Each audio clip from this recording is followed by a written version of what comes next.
Avant d'aller plus loin, commentez d'où dans le monde vous nous regardez et assurez-vous de vous abonner. Car l'histoire de demain est une que vous ne voulez pas manquer. Jean-Luc Martin gara sa Peugeot 508 noire sur le parking du centre commercial. Jetant un coup d'œil à Malik dans le rétroviseur, le visage de son fils rayonnait d'excitation. Ses yeux bruns profonds pétillants comme ceux de sa mère autrefois. Le souvenir de Sophie ravivait une douleur familière.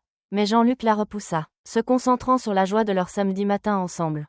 « Tu te souviens de ce qu'on a convenu, mon grand ?» demanda Jean-Luc en se garant près de l'entrée principale. « Oui, papa, pas de caprices pour les plus chers. » Le sourire de Malik était contagieux. « Mais je peux au moins les essayer ?»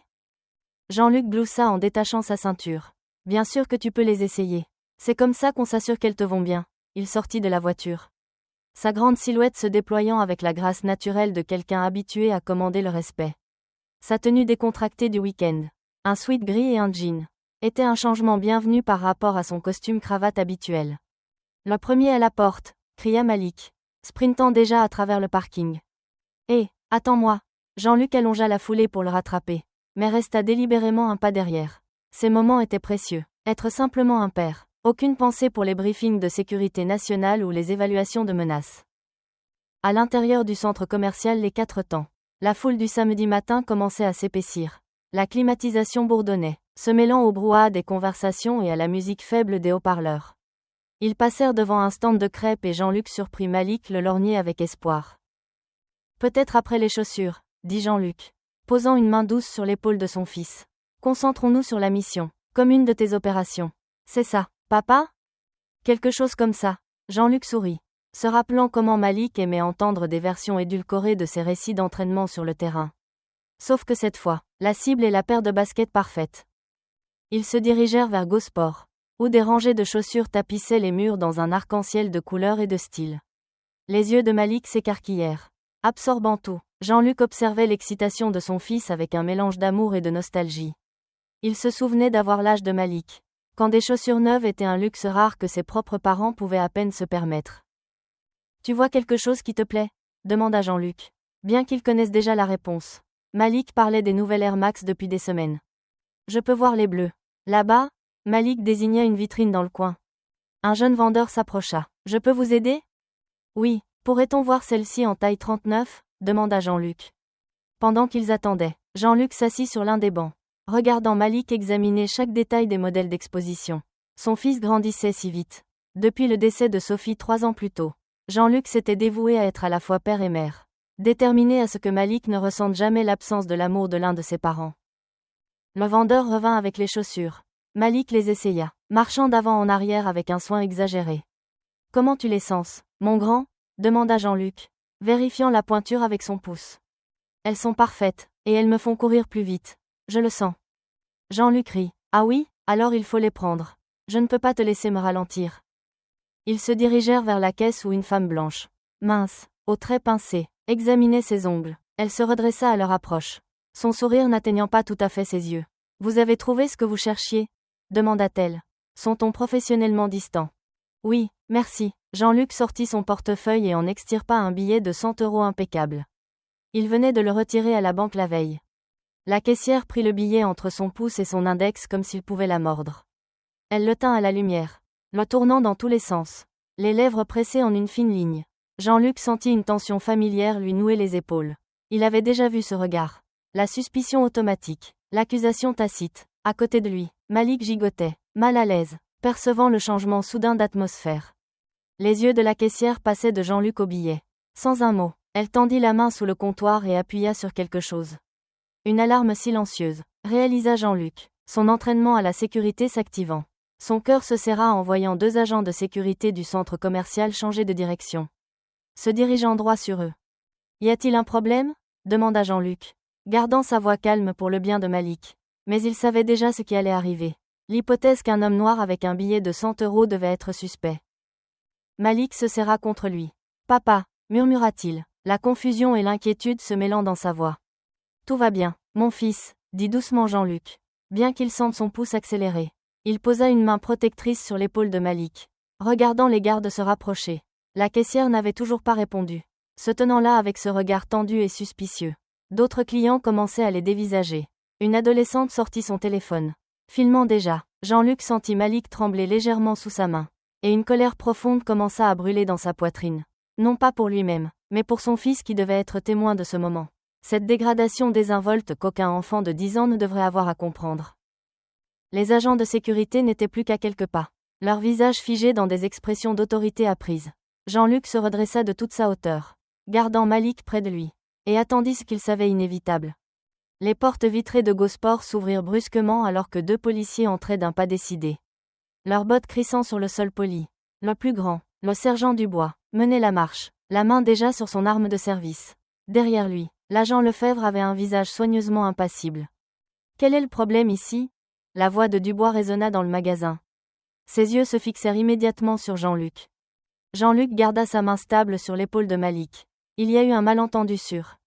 Ferme-la, claqua Dubois, comblant la distance entre eux en 3 enjambées. On a un rapport pour usage de faux billets. Montrez-moi ce billet. La caissière lui tendit le billet sans un mot. Dubois y jeta à peine un coup d'œil avant de le fourrer dans sa poche. Ouais, c'est un faux. Monsieur l'agent, si vous pouviez simplement vérifier, recommença Jean-Luc. Sa voix mesurée malgré la colère qui montait. Papa, les doigts de Malik s'enfoncèrent dans la main de Jean-Luc. Sa voix tremblante. J'ai dit, ferme-la, le visage de Dubois se durcit. Lefebvre, écarte le gamin. L'agent Lefebvre s'avança, tendant la main vers Malik. Jean-Luc tira instinctivement son fils plus près. Mais Dubois bougeait déjà. Les mains du sergent se projetèrent, poussant Jean-Luc en arrière. La prise de Malik fut arrachée alors que Lefebvre l'écartait brutalement. Ne touchez pas mon fils. La façade composée de Jean-Luc se fissura. L'instinct parental l'emportant sur sa formation professionnelle. Oh, maintenant tu résistes. Le sourire de Dubois était hideux. Il saisit le bras de Jean-Luc, le tordant derrière son dos avec une force inutile. Les mains dans le dos. Le malin. Le métal froid des menottes mordit les poignets de Jean-Luc. Avant qu'il ne puisse se stabiliser, Dubois lui donna un coup de pied derrière les genoux. Les jambes de Jean-Luc fléchirent et il s'écrasa au sol. L'impact lui coupa le souffle alors que Dubois pressait un genou dans son dos, lui écrasant le visage contre le carrelage froid. Papa, arrêtez de lui faire mal. Les cris de Malik résonnèrent dans le magasin. Jean-Luc essaya de tourner la tête, désespéré de voir son fils. Mais la main de Dubois appuya plus fort sur son crâne. Tu apprends le métier au petit. Hein ? Ricana Dubois, son souffle chaud contre l'oreille de Jean-Luc. Écouler des faux billets au centre commercial. Un vrai père de l'année. Lefebvre se tenait en retrait, retenant Malik à bout de bras pendant que le garçon se débattait et pleurait. Autour d'eux, une foule s'était rassemblée. Le clic et le vrombissement des caméras de téléphone remplissaient l'air. Vous faites une erreur, parvint à dire Jean-Luc, sa joue raclant le sol. Ce billet est authentique. Je suis un agent fédéral. Ouais, tu es quelqu'un d'important, c'est ça ? Dubois rit, tirant brutalement Jean-Luc sur ses pieds. On a déjà entendu ça. Garde ça pour le juge. Les épaules de Jean-Luc hurlèrent de protestation alors que Dubois tirait sur les menottes. Il pouvait voir le visage de Malik, strié de larmes, dans la foule. La vue de la terreur et de la confusion de son fils le blessait plus profondément que toute douleur physique. S'il vous plaît, dit Jean-Luc, sa voix plus basse maintenant, destinée uniquement aux policiers. Mon fils a peur, laissez-moi au moins lui dire. T'aurais dû penser à ton gamin avant de monter tes arnaques, intervint Lefebvre pour la première fois. Son ton plat et dédaigneux. Dubois commença à pousser Jean-Luc vers la sortie, le faisant défiler devant des badauds choqués et des téléphones qui cliquaient. Les lumières fluorescentes du centre commercial créaient une atmosphère surréaliste. Papa, Malik se libéra de l'emprise de Lefebvre et courut après eux. Où est-ce que vous l'emmenez ? S'il vous plaît, ne prenez pas mon papa. Jean-Luc essaya de se retourner pour offrir un peu de réconfort. Mais Dubois le poussa en avant. Les yeux devant, le dur. Continue de marcher. Tout va bien, Malik, cria Jean-Luc par-dessus son épaule, luttant pour garder sa voix stable. Reste calme, mon fils, tout va. Je ne t'ai pas dit de te taire ? Dubois tordit de nouveau les menottes, faisant grimacer Jean-Luc. Ils franchirent les portes principales du centre commercial sous la lumière vive du soleil matinal. Une voiture de police attendait, ses gyrophares clignotant silencieusement. Derrière eux, les cris désespérés de Malik continuaient de résonner.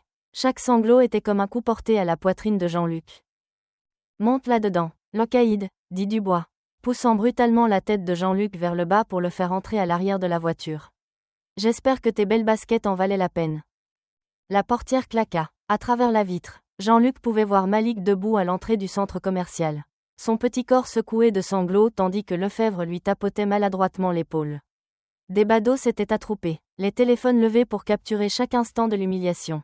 Alors que la voiture s'éloignait, Jean-Luc eut une dernière vision du visage dévasté de son fils. L'image se grava dans sa mémoire. Le siège arrière de la voiture de police était glacial. La joue de Jean-Luc le lançait et les menottes luicisaillaient les poignets. Mais l'inconfort physique n'était rien comparé au nœud dans son estomac. Où emmenez-vous mon fils? Qui s'occupe de lui en ce moment? La voix de Jean-Luc était stable malgré son cœur qui battait la chamade. Le rire de Dubois fusa. Maintenant tu t'inquiètes pour le gamin. Mon fils a besoin de savoir qu'il est en sécurité, insista Jean-Luc. Il n'a que 10 ans. Lefebvre, au volant, jeta un coup d'œil dans le rétroviseur. La sécurité du centre s'en chargera. Peut-être qu'ils appelleront les services sociaux. Le ton désinvolte de Lefebvre fit serrer la mâchoire de Jean-Luc. Des années d'entraînement prirent le dessus. Respire, concentre-toi, contrôle. Dubois se tourna sur le siège passager. Un sourire narquois aux lèvres. Alors, le malin, tu fais moins le fier maintenant. Hein? Jean-Luc le fixa, mémorisant chaque détail du visage de Dubois. Toucher cet homme serait documenté. Retenu, enregistré. Le billet de 100 € est authentique, dit calmement Jean-Luc. Une simple vérification le prouverait. Bien sûr, ironisa Lefebvre. Comme tous les autres, vous, les gens, vous avez toujours des excuses. Vous, les gens, répéta doucement Jean-Luc, notant le numéro de matricule de Lefebvre dans le rétroviseur. La voiture tourna et l'entraînement de Jean-Luc reprit. Il cartographiait leur itinéraire, notant les noms de rues. Chaque virage, chaque panneau stop, chaque instant de ce trajet serait une preuve. Rien à dire maintenant? Le provoqua Dubois, agacé par le silence de Jean-Luc. J'ai beaucoup à dire, répondit Jean-Luc d'un ton égal. J'attends juste le bon public. Quelque chose dans son ton fit que les deux policiers s'échangèrent un regard. Mais avant qu'ils ne puissent répondre, la voiture entra dans le parking du commissariat. Des policiers en uniforme s'étaient rassemblés. Regardez ce qu'on a pêché. Les gars, cria Dubois alors que Lefebvre se garait. Des mains rudes agrippèrent les bras de Jean-Luc, le tirant hors de la voiture avec une force inutile. Joli costume, ricana un policier. Tu l'as volé dans quel magasin? Sûrement payé avec d'autres faux billets, ajouta un autre, provoquant les rires de ses collègues. Jean-Luc garda la tête haute alors qu'on le faisait entrer.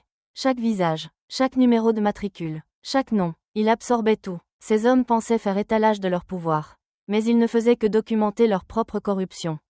À l'intérieur, le commissariat bourdonnait d'activité. Jean-Luc nota que certains détournaient rapidement le regard.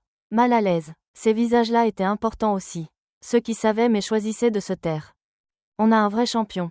Ici, annonça Dubois à la cantonade. Jean-Luc resta silencieux alors qu'on le poussait vers la salle de traitement. Son esprit était déjà en avance. Planifiant la suite, ils allaient prendre ses empreintes, sa photo, fouiller ses poches, puis ils trouveraient sa carte d'identité. Il faillit sourire en pensant à ce moment à venir. Mais pour l'instant, il les laissait faire, les laissait penser qu'ils avaient le pouvoir sur lui, les laissait creuser leur propre tombe à chaque commentaire narquois et chaque geste brutal. La salle de détention sentait la sueur et le désinfectant bon marché. Jean-Luc était assis sur un banc en métal dur, les poignets encore à vif. Autour de lui, des policiers plaisantaient à ses dépens. La façon dont le gamin pleurait, c'était le meilleur, ajouta Lefebvre. Les doigts de Jean-Luc se crispèrent à la mention de Malik. Mais il garda un visage neutre. Je dois passer mon coup de téléphone, dit Jean-Luc. Sa voix coupant court à leur rire. C'est mon droit. Tes droits? Un policier du nom de Peterson s'avança. Tu as du culot de parler de droit. La loi vous oblige à m'accorder un appel, répéta fermement Jean-Luc. Peterson s'approcha et cracha sur les chaussures cirées de Jean-Luc. Oups, dit-il avec un sourire narquois. Les autres policiers éclatèrent de rire. Jean-Luc regarda le crachat, puis le visage de Peterson. Un autre détail pour le dossier. Avant de continuer ce spectacle, j'aimerais récupérer mon portefeuille, dit Jean-Luc d'une voix ferme. Oh, vous aimeriez? Se moqua Dubois. Le portefeuille, insista Jean-Luc. Vérifiez-le. Quelque chose dans son ton fit hésiter Lefebvre. Il vida le contenu du sac de preuves sur un bureau. Le portefeuille en cuir de Jean-Luc tomba. S'ouvrant, une petite carte d'identité glissa, atterrissant face visible sous la lumière crue des néons. Lefebvre se pencha pour la lire. Son visage devint flasque. Qu'est-ce qui ne va pas? Demanda Peterson, toujours souriant. Mais Lefebvre avait reculé, son visage perdant toute couleur. Dubois s'avança, arrachant la carte d'identité. Son sourire narquois se figea, puis fondit. Direction générale de la sécurité intérieure, lut Dubois à voix haute. Sa voix à peine un murmure. Directeur, Jean-Luc Martin. La pièce devint soudainement, complètement silencieuse. Je crois, dit Jean-Luc dans le silence. Que ce coup de téléphone est maintenant en retard. Peterson avait reculé, souhaitant que le sol l'engloutisse. Il y a eu une erreur, balbutia Lefebvre. Nous ne pouvions pas savoir. Ne pouviez pas savoir? Répéta doucement Jean-Luc. Ne pouviez pas savoir quoi? Agent Lefebvre? Que je disais la vérité? Que le billet était vrai? Le visage de Dubois avait viré au gris. Je vais chercher le commissaire, marmonna-t-il, s'enfuyant presque de la pièce. En quelques minutes, le commissaire principal Durand fit irruption, le visage rouge et la cravate de travers. Directeur Martin, dit Durand, sa voix dégoulinant d'une chaleur forcée. C'est de toute évidence un terrible malentendu. Vraiment? Demanda calmement Jean-Luc. Bien sûr, continua Durand, lançant des regards furieux à ses hommes. Une simple erreur que nous allons rectifier immédiatement. Agent, rendez ces affaires au directeur. Maintenant. Lefebvre se précipita pour rassembler les affaires de Jean-Luc, manquant de les faire tomber. Et mon fils? Demanda Jean-Luc, sa voix comme de l'acier. Ah, oui, bien sûr, balbutia Durand. Il est dans mon bureau. En parfaite sécurité. Il regarde des dessins animés. Agent, allez chercher le garçon. La pièce resta tendue. Durand tenta à nouveau, au nom du service. Je tiens à vous présenter nos plus sincères excuses. Jean-Luc se leva lentement, ajustant sa veste. Chaque policier dans la pièce recula involontairement. Un malentendu, répéta-t-il. Avant que Durand ne puisse répondre, des bruits de pas annoncèrent l'arrivée de Malik. Le garçon fit irruption dans la pièce, des larmes coulant sur son visage. Papa! Jean-Luc attrapa son fils dans ses bras, le serrant fort, par-dessus la tête de son fils. Les yeux de Jean-Luc rencontrèrent ceux de Durand, et le commissaire tressaillit devant ce qu'il y vit. Nous allons juste traiter vos papiers de libération, dit rapidement Durand. La main de Jean-Luc caressait doucement le dos de Malik, mais ses yeux ne quittaient jamais le visage du commissaire. La fureur qu'il contenait brûlait comme un enfer contenu, promettant des conséquences qui donnaient à chaque policier dans la pièce l'envie de disparaître. La cuisine semblait trop silencieuse. Malik était assis à table, poussant la nourriture dans son assiette sans manger. Ils t'ont fait mal, murmura-t-il, les yeux baissés. Ils t'ont fait mal, et je ne pouvais rien faire.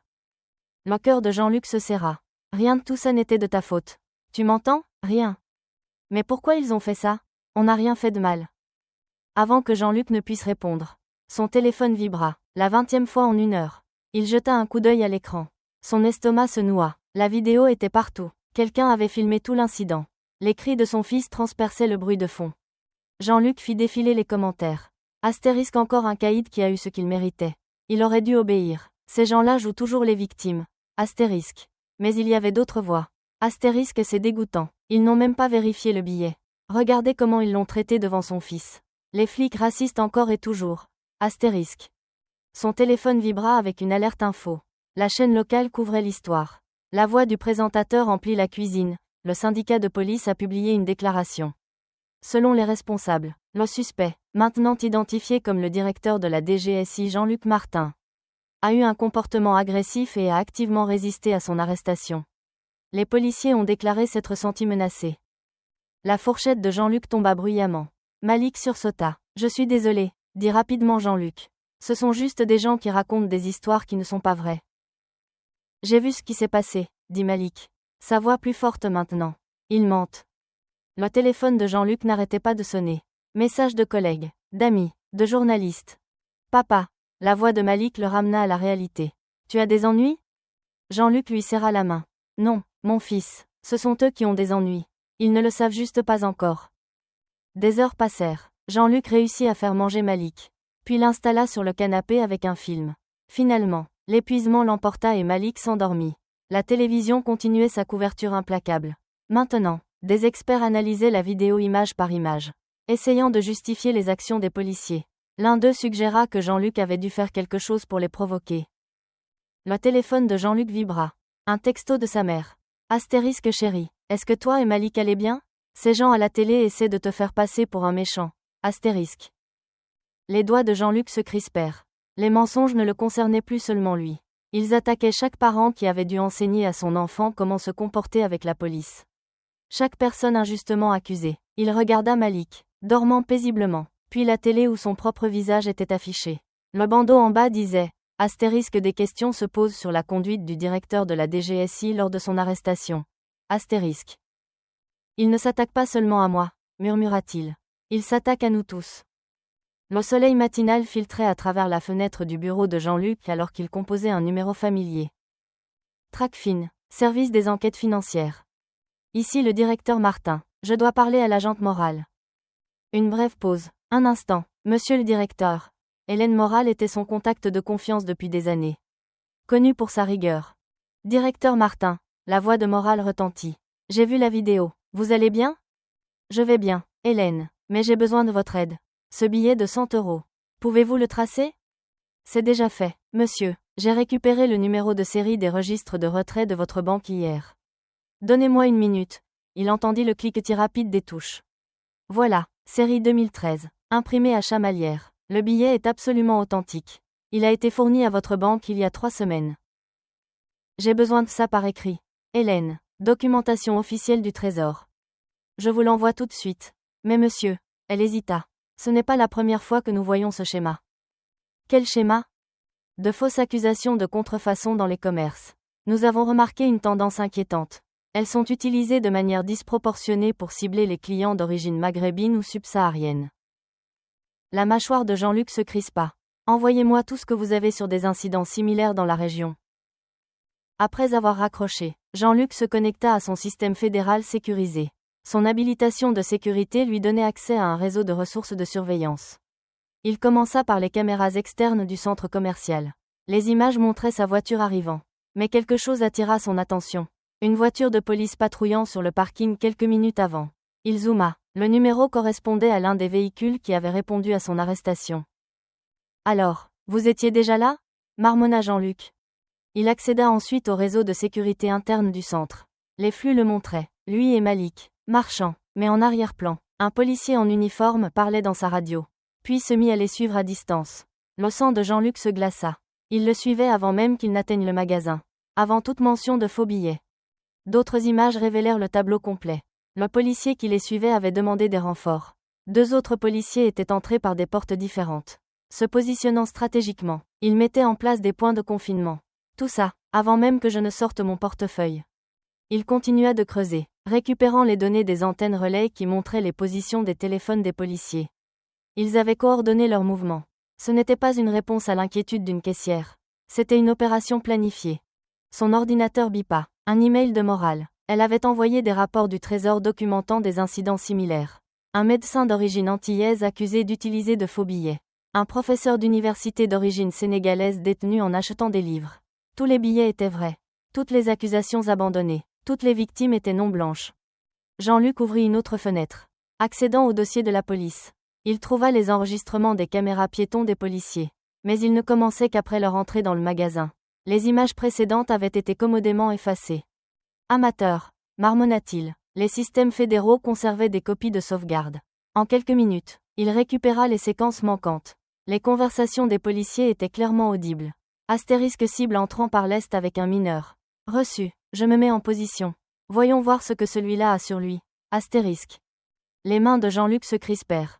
Son téléphone vibra. Un autre email de Morale. Elle avait croisé les noms des policiers avec les enquêtes du Trésor. 2 d'entre eux avaient été impliqués dans de multiples accusations de contrefaçon. Toutes classées sans suite, toutes visant des personnes non blanches. C'était un schéma, une tactique, une arme utilisée pour harceler et humilier. Les preuves s'accumulaient. Jean-Luc créa des sauvegardes sécurisées de tout. Il regarda à nouveau la vidéo virale de son arrestation. Ce n'était pas un simple incident de préjugé, mais une opération calculée. À combien d'autres avait-il fait ça? La voix de Malik, parlant à sa grand-mère, lui parvint d'en bas. Le son rappela à Jean-Luc l'enjeu. Pas la justice pour lui-même, mais la protection pour son fils. Ils avaient choisi la mauvaise personne. Le garage souterrain résonnait des pas de Jean-Luc. Sa réunion avec maître Agnès Chevalier, son avocate, s'était terminée tard. 4 hommes sortirent de l'ombre, lui barrant le chemin. Des vêtements civils, mais Jean-Luc reconnut leur posture. Des flics hors service. Vous allez quelque part, directeur? L'un d'eux s'avança. Son haleine sentant le whisky bon marché. Vous avez besoin de quelque chose. Messieurs? Un autre homme, grand et mince, se déplaça sur la gauche de Jean-Luc. Ouais, on a besoin que vous laissiez tomber cette plainte. Arrêtez de faire des histoires. Faire des histoires? La voix de Jean-Luc resta calme. Comme me suivre dans un parking. 4 contre 1. Juste une discussion amicale, dit le premier en sortant une matraque télescopique. Dernière chance, gronda le grand. Laissez tomber la plainte ou ça va mal finir. Jean-Luc déplaça légèrement son poids. Vous auriez vraiment dû faire vos devoirs. L'homme à la matraque se jeta en avant. Jean-Luc esquiva, attrapa le poignet de l'homme et le tordit. La matraque tomba, dans le même mouvement fluide. Jean-Luc lui asséna un coup de coude à la mâchoire. Le grand arriva de la gauche. Jean-Luc bloqua son coup de poing et lui faucha les jambes, le projetant contre le capot d'une voiture. Le troisième agresseur avait un couteau. Il était mieux entraîné. Jean-Luc reconnut la tactique, pousser la cible dans une embuscade. Le quatrième homme se déplaça derrière lui, pensant avoir une ouverture. C'est alors que Jean-Luc frappa. Il se baissa, fauchant les jambes du quatrième homme. Il se releva derrière le porteur du couteau et l'immobilisa dans une prise d'étranglement, le forçant à lâcher son arme. Il relâcha l'homme, le projetant sur son ami. Le grand était toujours penché sur le capot. Jean-Luc le redressa. Écoutez attentivement. J'ai vos visages sur les caméras, dit-il en désignant les caméras de sécurité. J'ai vos empreintes sur ce couteau. Et maintenant j'ai la preuve d'une agression sur un officier fédéral. Il les relâcha. Il reculait. La prochaine fois, dit doucement Jean-Luc, je ne vous laisserai pas partir. Vous vous croyez intouchable? Cracha le premier. On a des amis. Non, le coupa Jean-Luc. Vous avez des insignes corrompus et des accents aigus GOS surdimensionnés. J'ai la juridiction fédérale, un entraînement tactique, et assez de preuves pour tous vous enterrer. Dites à celui qui vous envoie que je ne suis pas une recrue qu'on peut intimider. Je suis l'homme qui forme les gens que vous devriez craindre. Ils s'enfuirent en boitant. Le couteau gisait sur le sol. Jean-Luc le ramassa soigneusement. Une pièce à conviction intéressante pour son dossier. Son téléphone vibra. Un texto de sa mère. Astérisque Malik veut attendre. Astérisque. Il tapa. Astérisque en route. J'ai dû m'occuper de quelque chose. Astérisque. Les couloirs du siège de la DGSI semblaient différents. Les conversations s'arrêtaient à son passage. Devant la porte de son bureau. Il s'arrêta. Quelqu'un avait laissé le journal du jour. Plié sur un éditorial. Astérisque les forces de l'ordre attaquées. Quand les hauts fonctionnaires abusent de leur pouvoir. Astérisque. Dure matinée. L'adjoint Thomas Moreau se tenait sur le seuil. L'air faussement préoccupé. La presse se déchaîne. Jean-Luc. Jean-Luc s'assit. Ils peuvent écrire ce qu'ils veulent. La vérité finira par sortir. Moreau se pencha. Écoute, je te dis ça en ami. Laisse tomber. Tu te fais des ennemis puissants. Le syndicat de police. Le bureau du procureur. Ils ont des amis à l'Assemblée. Des amis qui contrôlent notre budget. Donc je devrais les laisser s'en tirer? La voix de Jean-Luc avait une pointe d'acier. Les laisser continuer à cibler des gens qui me ressemblent. Qui ressemblent à mon fils? Je pense à ta carrière. Jean-Luc, tu as travaillé trop dur pour tout jeter en l'air pour cette croisade. Une croisade? Jean-Luc se leva. Ils m'ont agressé devant mon enfant. C'est de la corruption. Thomas. Tout ce que je dis, c'est de choisir tes batailles. La journée s'éternisa. Réunion reportée. Email sans réponse. En fin d'après-midi, son téléphone vibra. Un contact de confiance du service informatique. Astérisque vérifie ta boîte mail. Quelqu'un a transféré tes communications internes. Astérisque. Jean-Luc tapa frénétiquement, consultant les journaux d'accès. Des dizaines d'emails envoyés à des comptes externes. Tous via un seul identifiant. Son estomac se noua en voyant le nom. Thomas Moreau. Un nouvel email apparut, provenant d'un compte anonyme. L'objet lui glaça le sang. Astérisque ton fils te ressemble beaucoup. Astérisque. Il l'ouvrit. À l'intérieur, une photo de Malik se rendant à l'école ce matin-là. En dessous, un texte en gras. Astérisque laisse tomber ou le gamin paye. Astérisque. Son téléphone sonna. Sa mère. Jean-Luc. Quelqu'un a laissé une enveloppe à la maison. Sans adresse. Ce sont des photos de Malik et des menaces. Le sang-froid de Jean-Luc, fruit de son entraînement, prit le dessus, repoussant la rage et la peur. Ne touche à rien d'autre. J'envoie une équipe de sécurité. Prépare un sac pour toi et Malik. Vous allez dans une planque cette nuit. Il raccrocha et passa les appels. Puis il consulta les caméras de sécurité du bâtiment. Observant Moreau quitter son bureau. Son adjoint se dirigea vers sa voiture. Passa un appel et sourit. Pas l'expression inquiète qu'il avait affichée plus tôt, mais un sourire satisfait. Des heures plus tard, Jean-Luc se tenait à la porte de la chambre de Malik. Dans la maison sécurisée, son fils serrait son ours en peluche préféré. Le dernier cadeau de sa mère. À travers la fenêtre blindée, Jean-Luc observait une berline noire stationnée de l'autre côté de la rue. Une surveillance amateur, destinée à intimider. Son téléphone vibra. Un autre email anonyme. Astérisque même les planques ont des fenêtres. Astérisque. La main de Jean-Luc se serra sur le téléphone. Il passait des simples intimidations aux menaces directes. Utilisant son fils comme levier. Ils avaient franchi une ligne. Il regarda de nouveau son fils endormi, se souvenant de la terreur dans ses jeunes yeux. Il lui avait volé son innocence. Son téléphone vibra à nouveau. Moreau. Astérisque pense à ce que tu risques. Il n'est pas trop tard pour être raisonnable. Astérisque. Jean-Luc ne répondit pas. Au lieu de cela, il ouvrit son ordinateur portable. Consultant les preuves qu'il avait rassemblées. Il pensait que menacer son fils le ferait reculer. Au lieu de cela, il venait de lui donner une raison de plus de démolir tout leur système. Le cri de Malik déchira le silence de minuit. Le bruit du bois qui se brise résonna alors que des silhouettes vêtues de noir faisaient irruption par plusieurs points d'entrée. Police, au sol maintenant. La main de Jean-Luc frappa le bouton d'urgence. Des volets en acier s'abattirent sur les fenêtres. Des lumières d'urgence inondèrent chaque pièce. Alerte, intrusion non autorisée, police avisée, enregistrement activé. Papa. Jean-Luc fit irruption dans le couloir. 2 officiers du raid pointèrent leurs fusils sur lui. Au sol, hurla l'un d'eux. Au lieu d'obéir, Jean-Luc leva lentement les mains. Je suis Jean-Luc Martin, directeur de la DGSI. Vous êtes dans une résidence protégée par l'État. Baissez vos armes immédiatement. 8 hommes, lourdement armés. Ce n'était pas un raid légitime. Nous avons un mandat. Un officier brandit un papier. Pour entrave à la justice. Papa, à l'aide. La voix de Malik venait de sa chambre. C'est mon fils de 10 ans. Si quelqu'un le touche, vous ferez face à des accusations fédérales. Un officier se dirigea vers la chambre de Malik. Jean-Luc s'avança. Je prends mon téléphone, dit-il clairement. Pour appeler le FBI. Lâchez ce téléphone. Un officier se jeta sur lui. L'entraînement de Jean-Luc prit le dessus. Il bloqua la prise, pivota et projeta l'officier contre son partenaire. Il recula vers la chambre de Malik. Mon fils, cria-t-il, souviens-toi de l'exercice. Le bouton rouge sous ton lit. Un petit clic, d'autres volets s'abattirent. La chambre de Malik était maintenant scellée. Forcez la porte, cria quelqu'un. C'est une panic room blindée, dit calmement Jean-Luc. Essayez de la forcer, et le FBI reçoit une alerte automatique. Les haut-parleurs de la maison crépitèrent. Attention, service de la protection en route. Ôtez à 3 minutes. Un officier saisit le bras de Jean-Luc. Sans hésiter, Jean-Luc exécuta une technique de désarmement parfaite. Le mettant à genoux. Écoutez attentivement. Vous avez envahi le domicile d'un directeur de la sécurité fédérale. Chaque seconde est enregistrée. Sortez maintenant ou faites face à des poursuites fédérales. Nous avons un mandat, insista le chef d'équipe. Mais sa voix vacilla. Un mandat local ne prévaut pas sur la juridiction fédérale.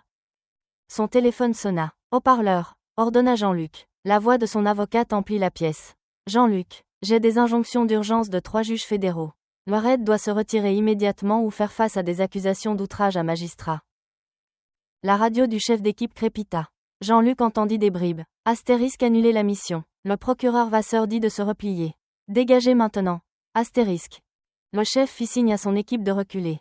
Ce n'est que lorsque le dernier officier eut disparu qu'il composa le code pour abaisser les volets. Malik, c'est fini, mon fils, j'entre. Son fils était blotti dans un coin. Pleurant, Jean-Luc le serra fort. Il regarda la chambre de son fils. Tout était saccagé, les dessins de Malik arrachés. Ses maquettes d'avions brisées, même son ours en peluche avait été éventré. Ils ont tout cassé, murmura Malik.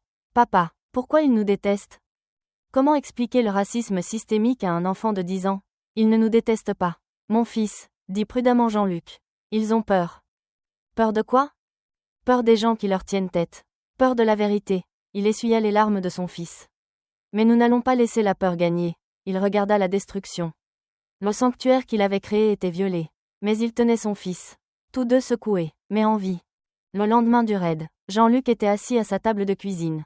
Entouré de verres brisés, on frappa à la porte. Une jeune femme noire, brandissant une carte de presse. Monsieur Martin, je suis Nadia Rousseau, journaliste d'investigation. J'ai besoin de 5 minutes.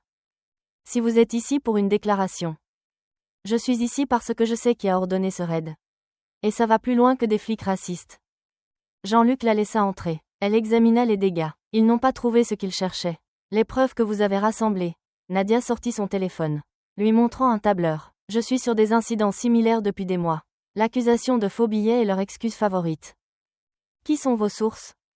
Quelqu'un au bureau du procureur a eu une prise de conscience. Ils m'ont contacté après que votre arrestation soit devenue virale.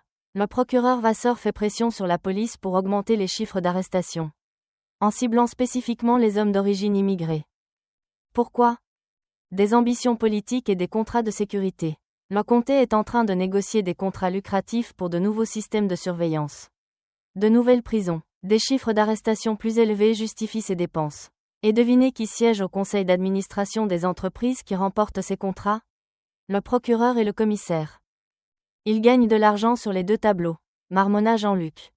Exactement, votre arrestation était la routine. Jusqu'à ce qu'ils réalisent qui vous étiez. Maintenant, ils ont peur que vous exposiez tout. Jean-Luc alla chercher ses propres dossiers. Caméra de circulation, flux de sécurité du centre commercial, vérification du trésor. Bon début, dit Nadia. Mais il nous faut plus. Ma source dit qu'il existe des mémos internes ordonnant aux policiers de cibler des données démographiques spécifiques. Des quotas. Pour la première fois, Jean-Luc sentit une lueur d'espoir. Votre source peut les obtenir ? Certain. Pour le reste, Nadia lui lança un regard entendu. Il faudrait peut-être quelqu'un avec une habilitation fédérale. Jean-Luc comprit. Pourquoi m'aider ? Parce que j'ai vu mon frère se faire arrêter pour les mêmes fausses accusations il y a 5 ans. Il est toujours en prison. Et parce que quelqu'un doit les arrêter. Ils travaillèrent toute la matinée. Les compétences journalistiques de Nadia complétaient la formation d'enquêteur de Jean-Luc. Dans l'après-midi, les schémas émergèrent. Les mêmes policiers, les mêmes types d'arrestations, les mêmes juges, de l'argent transitant par des sociétés écrans. Regardez ça, dit Nadia. Les taux d'arrestation ont bondi de 300% après la signature d'un nouveau contrat de sécurité pour la ville. Presque tous des hommes non blancs. Et chaque cas traité par le bureau de Vasseur. Et on les pousse à plaider coupables pour désengorger les tribunaux, ajouta Jean-Luc. Pendant ce temps, les entreprises de sécurité prospèrent et les profits rentrent. Jean-Luc sentit une énergie qu'il n'avait pas eue depuis des jours. Il nous faut 2 semaines, dit-il. On rassemble tout, on monte un dossier en béton. Ensuite, on rend tout public ? Demanda Nadia. D'un seul coup, tous les médias, tous les comités de surveillance, tous les procureurs fédéraux. Les yeux de Jean-Luc se durcirent. Aucun avertissement. Le lendemain matin, il entra dans son bureau à la DGSI. Des agents des affaires internes l'attendaient. Derrière eux, des techniciens mettaient déjà ses dossiers en boîte. Directeur Martin, dit un agent. Vous êtes suspendu le temps d'une enquête déontologique. Veuillez rendre vos accréditations. Jean-Luc regarda, impuissant, tandis qu'ils emportaient boîte après boîte de preuves. Son téléphone vibra. Nadia. Avertissement que son bureau avait aussi été perquisitionné. En quelques instants, des semaines de travail s'étaient évaporées. Les agents l'escortèrent dehors. Il se tenait sur le parking. Tout ce qu'il avait construit s'effondrant autour de lui. Jean-Luc était assis dans son fauteuil. Dans l'obscurité, son téléphone était silencieux. 20 ans de service, parti en une seule matinée. Des petits pas le firent se retourner. Malik se tenait sur le seuil, serrant son ours. Papa, pourquoi tu es dans le noir ? Malik grimpa sur les genoux de son père. C'est à cause des méchants ? Ceux qui ont pris ton travail ?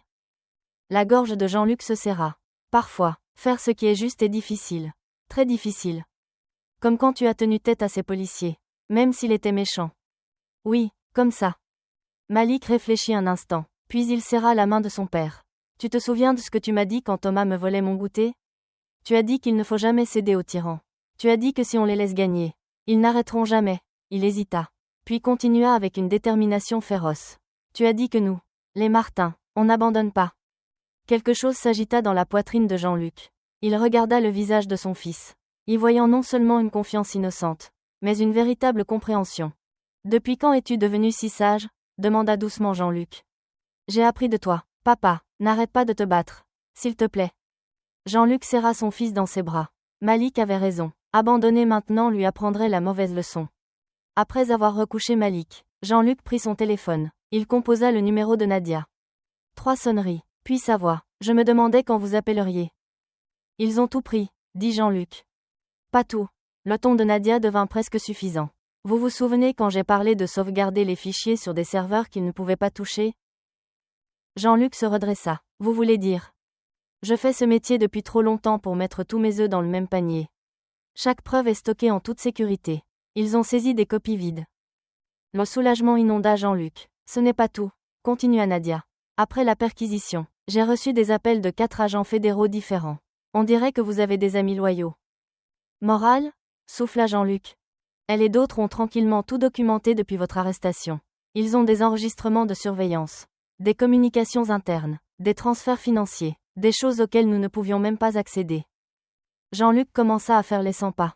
Quand peut-on se voir ? À l'aube, dit Nadia. Je vous envoie une adresse par texto. Venez seul, pas de téléphone.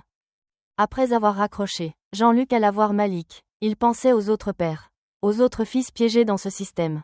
Dans l'obscurité silencieuse, il fit un nouveau vœu. Il ne s'agissait plus seulement de laver son honneur, Il s'agissait de démanteler une machine construite sur le racisme et la cupidité. Il toucha l'endroit vide sur sa ceinture où se trouvait son insigne. Il pensait que lui retirer ses accréditations le briserait. Au lieu de cela, il l'avait libéré pour se battre sans contrainte. On va finir ça, murmura-t-il dans l'obscurité. Une bonne fois pour toutes. Le garage automobile abandonné semblait désert. Jean-Luc se gara à 3 rues de là. 3 coups rapides, une pause, 2 de plus. La lourde porte d'acier s'ouvrit. Vous n'avez pas été suivi ?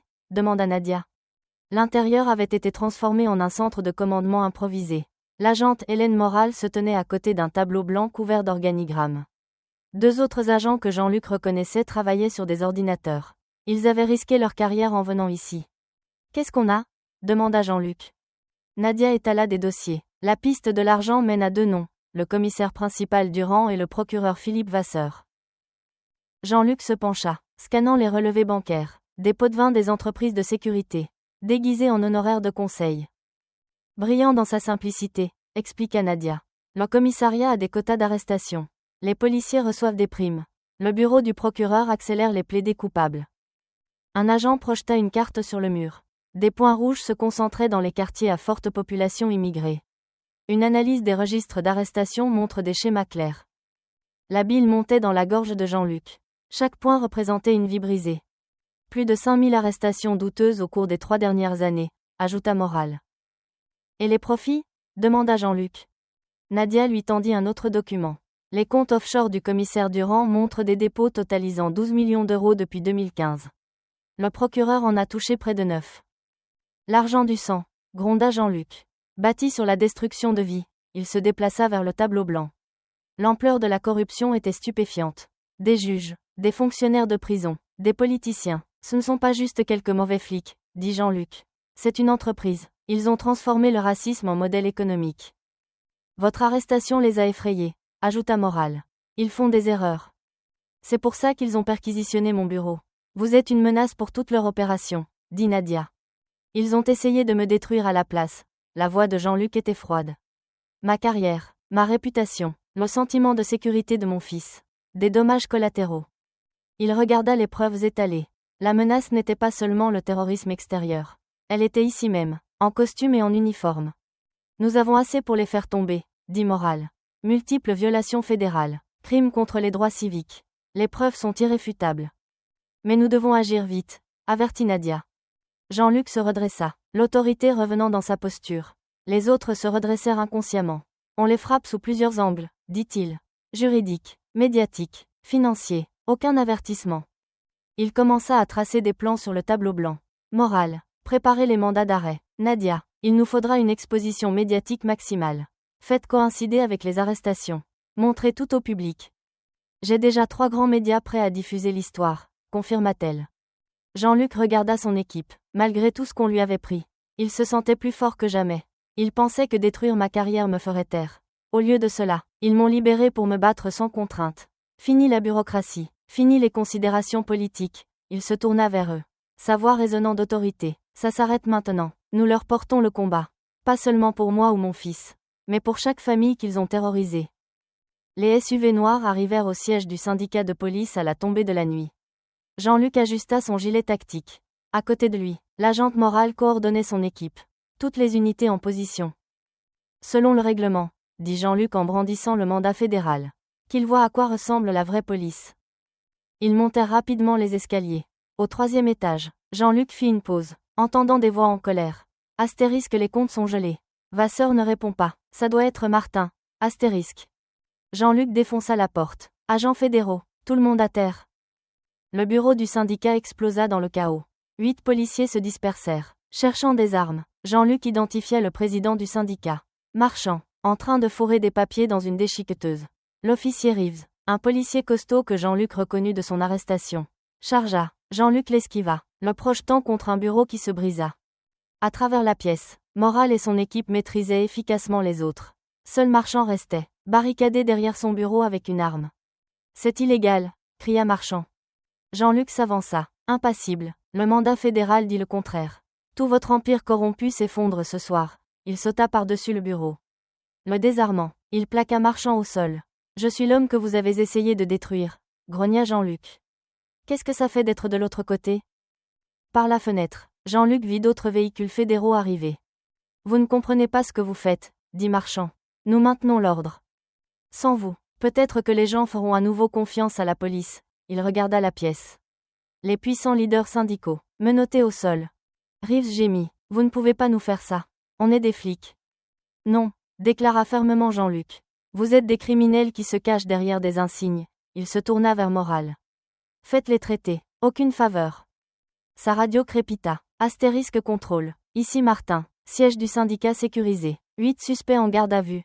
Astérisque. Astérisque bien reçu. Directeur. Bureau du procureur et commissariat principal également sécurisé. Phase 1 terminée. Astérisque. Un petit sourire effleura les lèvres de Jean-Luc. Les raids simultanés à travers la ville démantelaient le réseau. Le commissaire, le procureur, des juges, tous arrêtés. Le règne de la terreur s'arrête ce soir. Plus de quotas, plus de ciblage pour le profit. Fini de se cacher derrière votre insigne pendant que vous empoisonnez le sens même de la justice. Il nous faudra votre déposition, dit Morale. Jean-Luc hocha la tête. Ils ont essayé de m'enterrer. Au lieu de cela, ils m'ont donné la motivation pour abattre tout leur système corrompu. Il est temps de montrer à tout le monde la vérité. Jean-Luc ajusta sa cravate. La salle d'audience de la commission d'enquête parlementaire était bondée. Le président de la commission frappa de son marteau. Monsieur le directeur Martin, vous pouvez commencer. Jean-Luc se pencha vers le micro. Ce que je vais vous présenter révèle une entreprise criminelle opérant au sein de notre système judiciaire. Il fit signe à son assistant, qui diffusa la vidéo de surveillance du centre commercial sur des écrans géants. La salle se tut. Le son des cris de Malik résonna. Ce billet de 100 €, continua Jean-Luc, était authentique. L'accusation de contrefaçon était un prétexte. Il présenta un tas de dossiers financiers. Ces documents montrent comment des quotas d'arrestation alimentaient un pipeline vers des contrats de sécurité et des carrières politiques. Justifiés par une hausse artificielle de la criminalité. Les dossiers apparurent à l'écran. Des feuilles de calcul, des contrats, des comptes offshore. Le commissaire Durand a reçu des paiements mensuels de 25 000 €. La femme du procureur a soudainement acquis des biens immobiliers valant des millions. Une députée se pencha. Suggérez-vous que ces fonctionnaires ont délibérément ciblé des citoyens pour le profit et l'ambition? Je ne le suggère pas. Madame la députée, je le prouve. Il produisit des mémos internes. Astérisque concentrer les contrôles dans les quartiers sensibles. Utiliser des prétextes. Astérisque. Durand explosa. C'est scandaleux. Nous maintenons l'ordre. L'ordre? La voix de Jean-Luc le coupa. Est-ce ainsi que vous appelez le fait de terroriser des communautés? Vous n'avez pas maintenu l'ordre. Vous avez maintenu l'oppression. Le procureur prit enfin la parole. La voix tremblante. Nous avons suivi les procédures. Les procédures? L'interrompit Jean-Luc.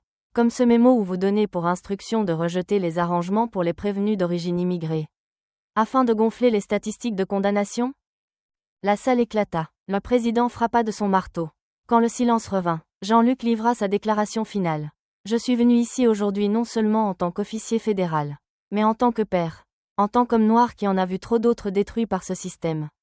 En tant que Français qui croit que la justice ne peut être vendue. Il se tourna vers les caméras. Ces hommes ont transformé leurs insignes en licences pour l'oppression.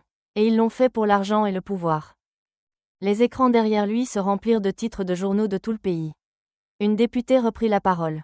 La voix tremblante de colère. Directeur Martin, que recommandez-vous? Une refonte complète des services impliqués. Des poursuites pénales contre chaque fonctionnaire impliqué. Un examen immédiat de toutes les condamnations liées à ces stratagèmes. Et des réparations pour les communautés qu'ils ont ciblées. La justice n'est pas une suggestion. Elle est obligatoire. La salle éclata en applaudissements. Derrière Jean-Luc, il pouvait entendre Durand et les autres se faire signifier leurs inculpations fédérales. 6 semaines après l'audition, Jean-Luc se tenait devant les fenêtres de son bureau restauré à la DGSI. Sur son bureau, les titres des journaux racontaient l'histoire de la justice rendue. Astérisque le commissaire corrompu Durand démissionne. Le procureur risque 20 ans de prison. Les contrats de sécurité scandaleux annulés. Astérisque. Son téléphone vibra. Un texto de Nadia. Astérisque allume la télé. Astérisque. Les matinales montraient l'ancien commissaire Durand emmené. Menotté. On frappa à sa porte. Entrez. Malik fit irruption. Ses yeux étaient vifs. Ses épaules droites. Papa, tu as vu? Il montre les méchants flics qui vont en prison à la télé. Jean-Luc serra son fils dans ses bras. J'ai vu, mon grand. La justice prend du temps. Mais elle finit toujours par arriver. Ma maîtresse a parlé de toi en classe. Elle a dit que tu es un héros. Jean-Luc s'agenouilla. Les vrais héros, Ce sont les milliers de personnes qui ont souffert en silence. Après le travail, il prit son manteau, prêt pour notre voyage spécial. Malik? Ils retournèrent au centre commercial. Pas pour revivre le traumatisme, mais pour se réapproprier l'espace. En entrant, Jean-Luc remarqua les changements. De nouveaux protocoles de sécurité. Un personnel diversifié. Une dame âgée les arrêta. Monsieur Martin, je veux vous remercier. Mon petit-fils a été injustement arrêté. Grâce à vous, son cas est réexaminé. Malik serra la main de son père. Papa, tout le monde sait qui tu es maintenant. Ils savent ce que nous défendons. Mon fils. Ils arrivèrent au magasin de chaussures. La vieille caissière était partie. Malik essaya des baskets. D'autres clients s'arrêtèrent pour serrer la main de Jean-Luc. Celle-ci. Papa? Malik brandit une paire de chaussures bleu vif.